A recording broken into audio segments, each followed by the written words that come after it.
नमस्कार, बहुत बहुत स्वागत है आपका। स्वदेश खबर देख रहे हैं आप। मैं हूं आपके साथ प्रशांत पांडे। अगले आधे घंटे आपके स्क्रीन पर आने को तैयार इस वक्त की सबसे अहम और खास खबरें। लेकिन पहले बात बाजार की। बाजार दायरे में कारोबार के बाद आज बढ़त के साथ बंद हुआ। निफ्टी 72 अंक बढ़कर 22,200 के करीब बंद होने में कामयाब रहा। बैंक निफ्टी में निचले स्तर से करीब 250 अंकों की रिकवरी आज नजर आई। वैसे बाजार में आज क्या रही चाल, विस्तार से जानते हैं हमारे सहयोगी डिम्पी कालरा से। आज मार्केट के लिए दिन वैसे ठीक था, लेकिन हमने रेंज के ब्रेकआउट नहीं किया, ना ही रेंज का ब्रेक डाउन किया। आज मार्केट सुबह उतने अच्छे नोट पे नहीं खुला था, हल्की सी गिरावट थी, लेकिन उस गिरावट के बाद मार्केट ने एक अपॉर्चुनिटी दी। ये करीब 22,000 के जितना करीब आया। सुबह भी हमने आपको डाटा के बेसिस पर ये रिकमेंडेशन दिलवाई थी, दी भी थी कि जितना हो सके उतना खरीदेगा और हो सकता है स्विंग का टारगेट 22,200 तक का बन जाए। एग्जैक्टली मार्केट के अंदर वही हुआ। आपको 22,080 के आसपास उसने बेस बनाया और स्विंग का टारगेट 22,200 तक आ गया। लेकिन क्या मार्केट का रेंज ब्रेकआउट हो गया? एक्चुअली ट्रेडर्स थोड़ा वेट कर रहे हैं कि एक बार ब्रेकआउट गैप के साथ भी हो जाए, ताकि कुछ एक जिन्होंने शॉर्ट कर रखा है, कॉल राइटिंग कर रखी है, वो थोड़ा ट्रैप हो जाए। उसके बाद बाजार शॉर्ट कवरिंग थोड़ा और करेगा और ये टिपिकली एक्सपायरी इफेक्ट दिखाएगा, लेकिन अभी ऐसा कुछ हो नहीं रहा है। दूसरा पॉइंट आते बैंक निफ्टी पे। बैंक निफ्टी ने भी आज की क्लोजिंग अच्छी मानी जाएगी। हालांकि हमने रेजिस्टेंस को कोई ब्रेक नहीं किया, ना ही हमने आज 46,800 को टेस्ट किया, लेकिन 46,500 को बचाना भी अपने आप में आज अचीवमेंट थी, क्योंकि आज दो चार बड़े बैंक, एक्सिस बैंक, इसके अलावा HDFC, ये कुछ एक बैंक आज मार्केट पे प्रेशर बना रहे थे और एक बैंक निफ्टी को ऊपर नहीं जाने दे रहे थे। आज रिलायंस का भी योगदान मार्केट के अंदर कुछ खास नहीं था। स्टॉक स्पेसिफिक चर्निंग हो रही है पूरी मार्केट के अंदर। TCS के अंदर रिपोर्ट आई तो उसने निफ्टी की हेल्प की, उसको देखा देखी कुछ हद तक IT कंपनीज चल गई। रोल ओवर के लिहाज से भी ऑटो कंपनीज का रोल ओवर अभी तक का ठीक है और रोल ओवर अभी 50% के अराउंड चल रहा है। तो कल और परसों यानी कि अगले 48 घंटे रोल ओवर की स्पीड भी बढ़ेगी और मार्केट के अंदर एक्शन भी थोड़ा बढ़ेगा। दूसरी पॉइंट, अगर आज आप वैसे मार्केट को चेक कर रहे हैं तो लेवल्स के हिसाब से भी ठीक है। अब आपको कल क्या करना चाहिए? देखिए, कल अगर गैप मिलता है और 22,200 के ऊपर खोलते हैं तो शायद मार्केट में शॉर्ट कवरिंग और आ सकती है। तब आपको एक स्टॉप लॉस 22,150 का रख के शायद 250 350 के लेवल भी सीरीज के एंड में मिल जाएंगे। अगर बैंक निफ्टी को भी शॉर्ट कवरिंग का सहारा मिल जाए तो वो इस सीरीज के अंदर 47,000 दिखा सकता है। मैं दोनों के अंदर एक ही चीज़ का बी अवेयर करूंगा कि 20% से ज़्यादा इंडेक्स में पोजीशन ना रखिए। मार्केट सिर्फ चर्न कर रहा है, शेक कर रहा है और इसके बीच में अगर आप शेकिंग में फंस जाएंगे तो फिर फंस जाएंगे। थोड़ा सावधानी के साथ ट्रेड करें।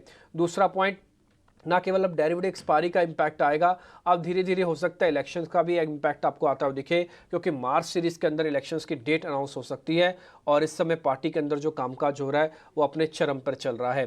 तो आप इस चीज़ का थोड़ा नोटिस करके चलेगा कि कुछ एक इवेंट मार्केट को मिल जाए, थोड़े ट्रिगर मिल जाए तो शायद मार्केट उसको चेस करेगा। ग्लोबल मार्केट वगैरह के हिसाब से बाजार अभी ठीक है, एज सच कोई प्रॉब्लम नहीं है। आज की क्लोजिंग को मार्केट की अच्छी क्लोजिंग के तौर पर देखा जाना चाहिए।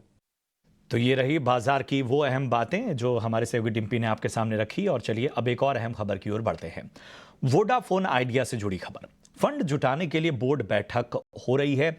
आखिर क्या है इस बैठक का एजेंडा? पूरी खबर बताने के लिए मौजूद है अनुराग जोशी। अनुराग, बताएं आखिर क्या खबर है? टेलीकॉम कंपनी वोडाफोन आइडिया की इस समय एक अहम बोर्ड मीटिंग चल रही है, जिसके सामने एक मुद्दा ये है कि फंड रेज कैसे किया जा सके ताकि जो कंपनी के सामने कैश क्रंच की समस्या है उसको निपटाया जा सके। हमारे सूत्रों के अनुसार आदित्य बिरला के जो प्रमोटर एंटिटीज़ हैं वह कंपनी में इक्विटी कैपिटल के थ्रू पैसा निवेश कर सकते हैं और साथ में कुछ बैंक्स भी कंपनी को डेट फंडिंग दे सकते हैं। अभी पिछले कुछ महीनों से कंपनी में निवेश की बातचीत एक विदेशी निवेशक के साथ भी चल रही थी, लेकिन आज के बोर्ड मीटिंग के संपन्न होने के बाद उसका क्या परिणाम है और अगर कोई विदेशी निवेशक इसमें आता है उसके बारे में हमें ज़्यादा जानकारी मिलेगी।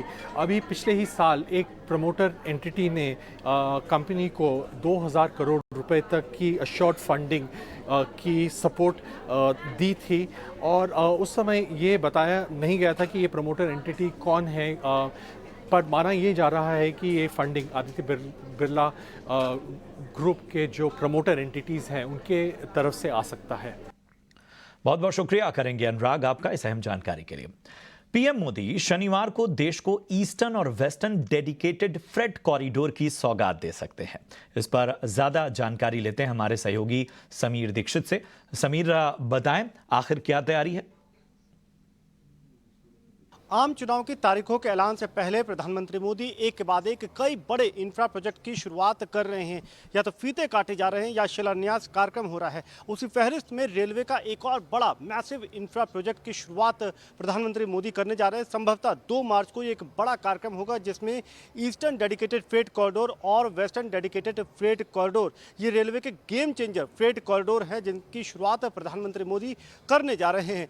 9 राज्यों से और 77 जिलों से होते हुए ये जो फ्रेट कॉरिडोर है ये होके गुजरेगा, जो अपने आप में इकोनॉमी को एक बूस्ट देगा, इसको पुश देगा।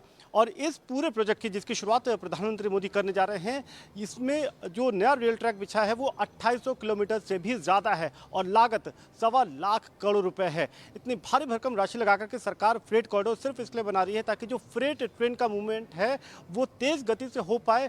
जो देश में लॉजिस्टिक कॉस्ट है आने वाले समय में उसको कम किया जा सके। सरकार की कोशिश ये है कि लॉजिस्टिक कॉस्ट को कम करके सिंगल डिजिट पे लाना है और उसमें रेलवे का कंट्रीब्यूशन काफ़ी ज़्यादा रहने वाला है। और उसी दिशा में वेस्टर्न डेडिकेटेड फ्रेट कॉरिडोर और ईस्टर्न डेडिकेटेड फ्रेट कॉरिडोर के 2800 किलोमीटर से ज़्यादा का जो नेटवर्क है, इसकी शुरुआत पीएम मोदी संभवतः 2 मार्च को करने जा रहे हैं। यही नहीं, इसके पहले हमने देखा कि पीएम मोदी ने एक साथ 550 से ज़्यादा स्टेशन रीडेवलपमेंट प्रोग्राम की भी शुरुआत करी। 5 एम्स को एक साथ देश को समर्पित किया। इस तरीके से कई बड़े प्रोजेक्ट की शुरुआत पीएम कर रहे हैं और ये सब कुछ कोशिश यही है कि जो आम चुनाव की तारीखों का ऐलान होने वाला है संभवतः मार्च में, उससे पहले किया जा सके ताकि लोगों तक ये बड़ा संदेश पहुंचे कि सरकार ने डेवलपमेंट के मोर्चे पर कितना काम किया और कितना वो रिजल्ट दे पा रही है। बहुत बहुत शुक्रिया करेंगे समीर आपका इस अहम जानकारी के लिए। इधर फिक्की के खास सम्मेलन में वित्त मंत्री निर्मला सीतारमण शामिल हुई और उन्होंने विकसित भारत एट 2047 पर फिक्की के नेशनल कॉन्क्लेव में कहा कि प्रधानमंत्री नरेंद्र मोदी का तीसरा कार्यकाल भारत को दुनिया की टॉप 3 इकोनॉमी में पहुंचाने का काम करेगा। वित्त मंत्री ने आखिर इस अपने संबोधन में और क्या कुछ कहा, हमारे सहयोगी सुमित चतुर्वेदी से जानते हैं। सुमित, बताएं आखिर वित्त मंत्री के इस संबोधन की खास बातें क्या रही? अभी तक पिछले 10 साल में हुए रिफॉर्म्स की तारीफ करते हुए वित्त मंत्री सीतारमण ने कहा कि अगले टर्म में एनडीए के तीसरे टर्म में ये रिफॉर्म्स जारी रहेंगे। कुछ इंडिकेशन उन्होंने दिया जिसकी मतलब ये है कि ये कुछ रिफॉर्म्स रहेंगे, स्पेस में ये रिफॉर्म्स होंगे, डिजिटल इंफ्रास्ट्रक्चर में, वेयर हाउसिंग में और साथ ही साथ एग्रीकल्चर वैल्यू एडिशन में। वित्त मंत्री ने यह भी कहा कि पूरे दुनिया का भरोसा अभी भारतीय उद्योगपतियों पर और उद्योग जगत पर है। इसके लिए उन्हें अब ज़्यादा से ज़्यादा जॉइंट वेंचर्स करने चाहिए ग्लोबल कंपनीज के साथ में। हालांकि उन्होंने ये भी कहा कि भारतीय कंपनियों को और उद्योगपतियों को ज़्यादा से ज़्यादा निवेश करना चाहिए, कैपिटल एक्सपेंडिचर बढ़ाना चाहिए। एक तरीके से सब पॉजिटिव बातें बताई गई कि कैसे ये सब पॉजिटिव बातें जो है इंडिया को एक विकसित भारत को विकसित भारत 2047 के लक्ष्य की तरफ पहुंचने में मदद करेंगी। उन्होंने कहा कि ये अब तक के जितने इंडिया इंक के लीडर्स हैं उन्होंने बहुत ही सपोर्ट किया है भारतीय इकोनॉमी को और अगले टर्म में भी वो सपोर्ट करेंगे, ऐसी उनकी आशा है। करेंगे सुमित आपका इस अहम जानकारी के लिए। बढ़ते हैं आगे। ऑनलाइन ऐप ड्रीम 11 के सीईओ हर्ष जैन का मानना है कि भारत में इंटरनेट की स्पीड एक क्रांति के लिए तैयार है और बड़े टेक ऑफ के लिए पूरी तरह मजबूती के साथ खड़ी है। साथ ही उन्होंने गेमिंग इंडस्ट्री पर भी खुलकर बातचीत की। हमारे सहयोगी अनुराग शाह ने उनसे खास बातचीत की। हर्ष, जिस तरह से आप बता रही कि 6G आएगा, सेमीकंडक्टर के बाद डिजिटल ग्रोथ और ज़्यादा दिखेगी, तो किस तरह के जो भविष्य में बदलाव होंगे जो देश के लोगों के लिए बहुत फायदेमंद रहेंगे? अभी मैं यही बोल रहा था स्टेज पे कि मैं अभी गाड़ी में आ रहा था तो 5 साल पहले मुझे 1 MBPS भी नहीं मिलता, राइट? अगर मैं फ़ोन पे चेक करता तो मेरा इंटरनेट स्पीड 1 MBPS से ज़्यादा कभी होता ही नहीं था। 1 MBPS आता तो आप बोलते कि अरे ये क्या हो रहा है। हाँ। अभी मैंने रास्ते पे चेक किया था और 110-120 MBPS आ रहा है फ़ोन पे चलते हुए गाड़ी पे। तो ये जो बदलाव आ रहा है देश में, जहाँ हमें 100-120 MBPS का स्पीड मिल रहा है फ़ोन पे, 1 Gbps स्पीड मिल रहा है बैठे हुए काम करते हुए, ये पूरा इंटरनेट ऑफ थिंग्स को एक अलग ही प्रकार से बढ़ाएगा। और आपका माइक्रोवेव, आपका ओवन, आपका फ्रिज, आपका टीवी अभी एक दूसरे से बात कर सकते हैं, आपसे बात कर सकते हैं। ये जो एफिशिएंसी बढ़ाएगा इंडिया में, वो अभी इसलिए तो हमारे ऑनरेबल प्राइम मिनिस्टर ने बोला ये है हमारा टेकेड, और इसलिए भारत में जैसे बढ़ाव आ रहा है वो कभी हमने पिछले 20-30 साल में भी नहीं देखा है। और सर, जिस तरह आपने कहा कि सरकार बहुत बढ़ावा दे रही है, तो क्या हर फ्रंट पे सरकार के द्वारा जो कदम लिए जा रहे हैं वो डिजिटल इंडस्ट्री के लिए, आपकी भी इंडस्ट्री है गेमिंग इंडस्ट्री के लिए, उनके ऊपर किस तरह का असर डाल रहे हैं? मुझे लगता है कि भारत सरकार ने जो भी रेगुलेटरी पॉलिसीज डाले हैं वो सोच समझ के डाले हैं, वो इंडियन सिटीजन्स के लिए डाले हैं, हमारे देशभक्ति, हमारे युवा शक्ति के लिए डाले हैं। अभी हमें बस ये देखना है कि गवर्नमेंट के साथ कैसे काम करना है ताकि गवर्नमेंट, इंडस्ट्री और हमारा युवा शक्ति, हमारे इंडियन लोग को जीत मिल सकती है। तो आप जैसा कह रहे हैं कि शॉर्ट टर्म पेन है लेकिन लॉन्ग टर्म गेन है। जी बिल्कुल। चलिए, इस खास बातचीत के साथ ही वक्त हो गया एक छोटे से ब्रेक का, लेकिन ब्रेक के उस पार जुड़िएगा जरूर, क्योंकि आज हम भारत की एक बड़ी छलांग की बात करेंगे। स्पेस की दुनिया में मिशन गगनयान की किस तरह से तैयारी हो चुकी है, इसकी खास बातें क्या हैं, एक खास विश्लेषण आपके सामने लेकर आएंगे बस इस छोटे से ब्रेक के बाद।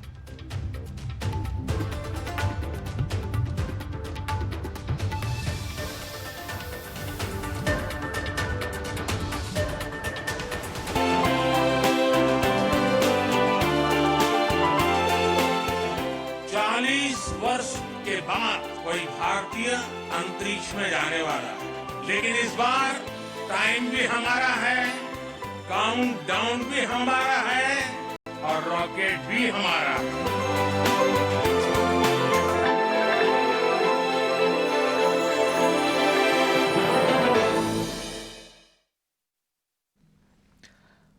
जी हां, ये भारत का दौर है और कोई भी क्षेत्र इससे अछूता नहीं है। और स्पेस में तो जो छलांग हम लगा रहे हैं, जो कीर्तिमान हम बना रहे हैं, वो पूरी दुनिया के लिए मिसाल बनता जा रहा है। बस कुछ महीने का इंतजार और अंतरिक्ष में भारत एक और इतिहास रचने के लिए है बेकरार। हम बात कर रहे हैं मिशन गगनयान की। पीएम मोदी ने आज उन 4 अंतरिक्ष यात्रियों के नामों का ऐलान किया जो इसरो के गगनयान में सवार होकर पृथ्वी की निचली कक्षा में जाएंगे। पीएम मोदी ने यह ऐलान केरल के तिरुवनंतपुरम में विक्रम साराभाई स्पेस सेंटर में आयोजित एक विशेष कार्यक्रम में किया। इन 4 अंतरिक्ष यात्रियों के नाम हैं group captain Prashant Balakrishnan Nair, group captain Ajit Krishnan, group captain Angad Pratap और विंग कमांडर शुभांशु शुक्ला। ये सभी भारतीय वायुसेना में कार्यरत हैं और ये पहला भारतीय अंतरिक्ष मिशन होगा जिसमें इंसान जाएंगे। केरल में इसरो सेंटर में आयोजित कार्यक्रम में पीएम मोदी ने कहा कि ये 140 करोड़ लोगों की उम्मीदों को स्पेस में ले जाने वाली शक्तियां हैं। ये हमारी 4 अहम शक्तियां जिनकी तस्वीरें आप अपने टेलीविजन स्क्रीन पर देख रहे हैं, ये इतिहास रचेंगे। और आज पीएम मोदी ने आखिर क्या कुछ कहा, जरा सबसे पहले उन्हें सुन लेते हैं।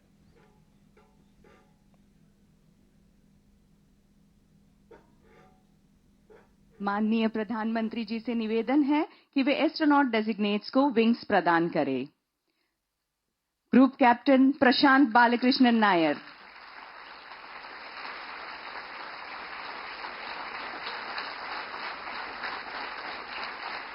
Group captain Ajit Krishnan. 40 वर्ष के बाद कोई भारतीय अंतरिक्ष में जाने वाला है, लेकिन इस बार टाइम भी हमारा है, काउंटडाउन भी हमारा है और रॉकेट भी हमारा है।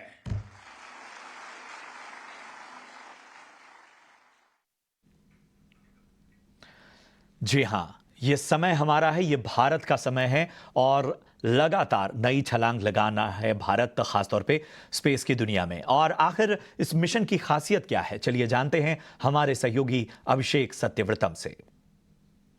चंद्रमा और सूर्य के बाद भारत अंतरिक्ष में एक और बड़ी छलांग लगाने के लिए तैयार है। मिशन गगनयान का प्रधानमंत्री नरेंद्र मोदी ने ऐलान कर दिया और साथ ही उन 4 अंतरिक्ष यात्रियों के नामों का भी प्रधानमंत्री मोदी ने ऐलान किया जिनकी इस वक्त सघन ट्रेनिंग हो रही है और वो इस मिशन के लिए चुने गए हैं। मिशन गगनयान इसरो का अभियान है और 2025 में ये लॉन्च होने की उम्मीद है और इस मिशन के तहत अंतरिक्ष यात्रियों को पृथ्वी की कक्षा में भेजा जाएगा और जमीन की सतह से तकरीबन 400 किलोमीटर ऊपर तक ये अंतरिक्ष यात्री जाएंगे और फिर वहां से सुरक्षित वापसी इनकी धरती पर होगी। 3 दिन तक पृथ्वी की कक्षा में रहेंगे और उसके बाद वहां पर क्रू मॉड्यूल और क्रू एस्केप सिस्टम की सुरक्षा का अध्ययन करेंगे और भारत के इस क्षेत्र में विशेषज्ञता, इंडस्ट्री का अनुभव और अंतर्राष्ट्रीय सहयोग का भी इस्तेमाल होगा और तमाम चीजों का अध्ययन करेंगे अंतरिक्ष यात्री और मानव युक्त अंतरिक्ष मिशन भेजने वाला इसके साथ ही भारत चौथा देश बन जाएगा। अमेरिका, चीन और रूस ने सफलतापूर्वक ये अभियान पूरे किए हैं। अगर आपको बता दें कि गगनयान का सफर अब तक कैसा रहा है तो अंतरिक्ष मानव मिशन की योजना पर 2007 से ही काम शुरू हुआ, लेकिन बजट की कमी और तकनीकी चुनौतियों के चलते इसमें काफी देर हुई है। GSLV रॉकेट में इंसानों को ले जाने की क्षमता नहीं होने से भी देरी हुई है और 2014 में GSLV मार्क 2 रॉकेट बनने से मिशन का रास्ता साफ हुआ। 2018 में पीएम मोदी ने इसमें काफी दिलचस्पी दिखाई और 10 अरब करोड़ रुपए देने का इसके लिए ऐलान भी किया। कोविड की वजह से अभियान की रफ्तार में धीमापन आया, लेकिन 2020 में इसरो ने 4 अंतरिक्ष यात्रियों को, जो कि वायुसेना के फाइटर पायलट हैं, 4 का चुनाव करके उनको रूस में माफ कीजिएगा ट्रेनिंग करने के लिए भेजा गया और अब ये तैयारियां ऑलमोस्ट मुकम्मल हो चुकी हैं। 2025 में इस मिशन को लॉन्च करने की योजना है। 2023 में इसरो ने गगनयान मिशन की टेस्टिंग भी की है और इसी महीने क्रायोजेनिक इंजन की भी टेस्टिंग हुई है। मिशन में ह्यूमन स्पेस फ्लाइट सेंटर का बड़ा योगदान है और मिशन से पहले इंटीग्रेटेड एयर ड्रॉप टेस्ट भी किए जाएंगे। तो तमाम चीजें हैं, रॉकेट की टेस्टिंग होगी, इस पूरे अभियान में किस तरह से अंतरिक्ष में क्या कुछ हो रहा है, गतिविधियां हो रही हैं, उसके बारे में ये लोग जानकारी इकट्ठा करेंगे और कहीं ना कहीं भारत की एक बड़ी उड़ान, बड़ी छलांग अंतरिक्ष में होगी गगनयान मिशन के जरिए। बिल्कुल अभिषेक, बड़ी उड़ान, एक ऊंची छलांग और कह सकते हैं कि स्पेस में अब हमारी नई उड़ान की इस वर्ष गारंटी, जो कि 2025 में इसकी शुरुआत हो जाएगी। चलिए, इस चर्चा में हमारे साथ आज बेहद खास मेहमान शामिल हो रहे हैं। परिचय मैं करा दूं, हमारे साथ हैं senior space scientist professor RC Kapoor साहब। कपूर साहब, बहुत बहुत स्वागत आपका ET नाउ स्वदेश में। और जैसा हमने नाम दिया, स्वदेश के गगनवीर, स्पेस की दुनिया में भारत नए कीर्तिमान, एक नई छलांग बार बार लगा रहा है और कोशिश कर रहा है एक तरह से एग्जाम्पल सेट करने की। और उसी कड़ी में आज का जो ऐलान था और जिस तरह से हम इसे लेकर एक ऑप्टिमिस्टिक अप्रोच के साथ आगे बढ़े हैं, चुनौतियां भी आई हैं जिसका जिक्र भी हमारे सहयोगी अभिषेक ने किया। आपके लिए इस मिशन के क्या मायने हैं? देखिए, ये भारत का अब तक के जितने भी अंतरिक्ष कार्यक्रम हुए हैं या मिशंस हुए हैं, उनमें सबसे महत्वपूर्ण है, उसकी एक वजह ये है कि इसमें इंसान शामिल हैं, जिंदगियां शामिल हैं और पहली बार भारतीय रॉकेट पर भारतीय जमीन से अंतरिक्ष में भारतीय अंतरिक्ष यात्रियों को भेजा जाएगा। तो आप ये समझ लीजिए कि सब कुछ इसके अंदर भारतीय है। और आप याद करिए 1984 में जब श्री राकेश शर्मा जी सोवियत रूस के सोयूज रॉकेट पर सवार होकर अप्रैल 1984 में अंतरिक्ष में गए थे, उन्होंने लगभग 8 दिन वहां बिताए।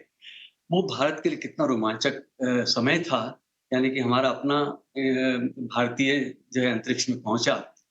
तो उसके करीब 42 साल बाद अब वो घड़ी फिर से अब नजदीक आ गई है। इस बीच में इसरो ने काफी हद तक तैयारी की है, बहुत सारे टेस्ट किए हैं, कितने सारे दूसरे प्रोग्राम्स भी किए और इसरो एक के बाद एक सफलता के झंडे गाड़ता रहा। और आज हम उस मुकाम पर आ गए हैं कि जब हम अंतरिक्ष में अपना अंतरिक्ष यात्री भेजने के लिए तैयार हो रहे हैं। बहुत सारे टेस्ट इस बीच में हुए।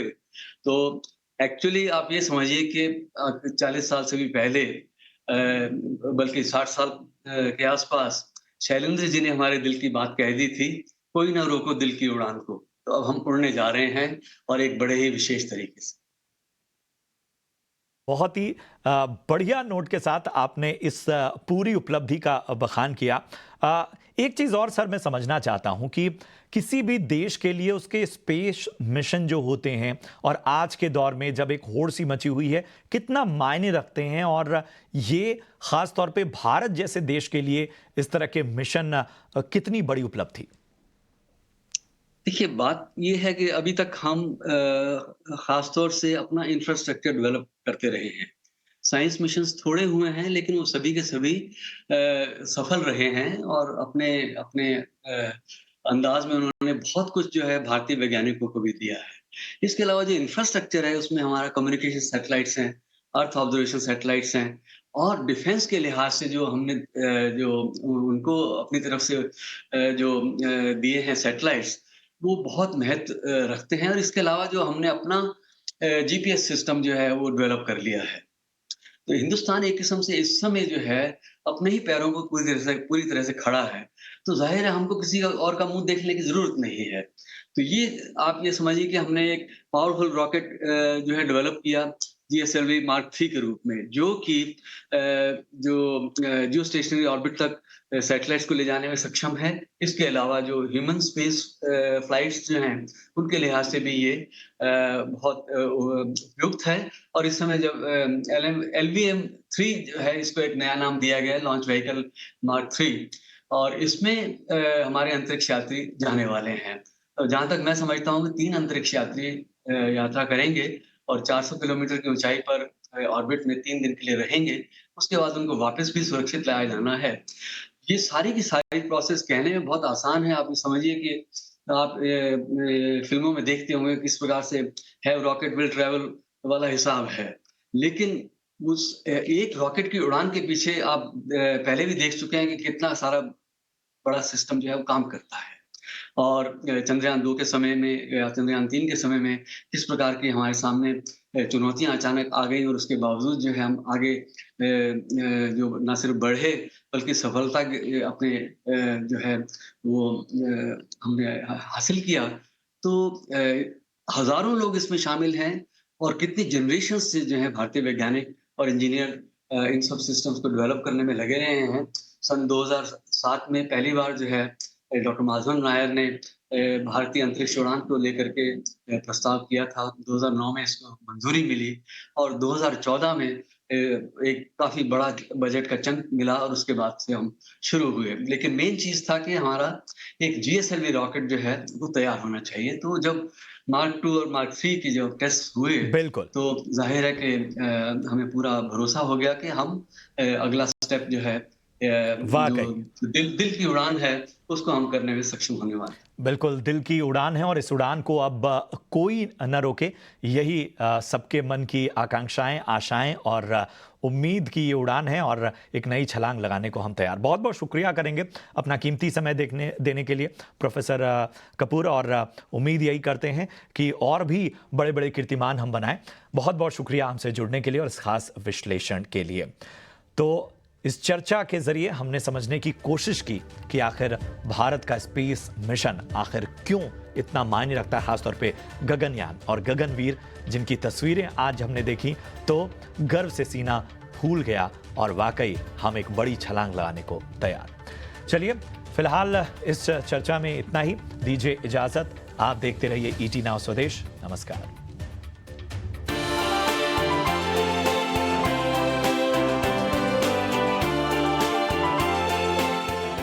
40 वर्ष के बाद कोई भारतीय अंतरिक्ष में जाने वाला है, लेकिन इस बार टाइम भी हमारा है, काउंटडाउन भी हमारा है और रॉकेट भी हमारा है।